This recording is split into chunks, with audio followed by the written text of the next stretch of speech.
অত্যন্ত ভালো খবর।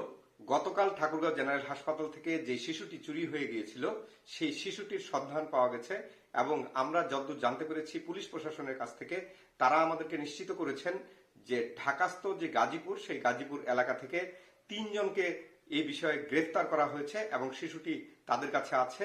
ঠাকুরগাঁও থেকে পুলিশ প্রশাসনের ঊর্ধ্বতন কর্মকর্তাগণ ঢাকায় গিয়ে সেই শিশুটিকে নিয়ে আসবে আগামীকাল, এটি আমরা নিশ্চিত হয়েছি।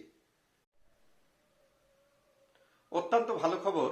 গতকাল ঠাকুরগাঁও জেনারেল হাসপাতাল থেকে যে শিশুটি চুরি হয়ে গিয়েছিল সেই শিশুটির সন্ধান পাওয়া গেছে এবং আমরা যতদূর জানতে পেরেছি পুলিশ প্রশাসনের কাছ থেকে তারা আমাদেরকে নিশ্চিত করেছেন যে ঢাকাস্থ যে গাজীপুর সেই গাজীপুর এলাকা থেকে 3 জনকে এই বিষয়ে গ্রেফতার করা হয়েছে এবং শিশুটি তাদের কাছে আছে। ঠাকুরগাঁও থেকে পুলিশ প্রশাসনের ঊর্ধ্বতন কর্মকর্তাগণ ঢাকায় গিয়ে সেই শিশুটিকে নিয়ে আসবে আগামীকাল, এটি আমরা নিশ্চিত হয়েছি।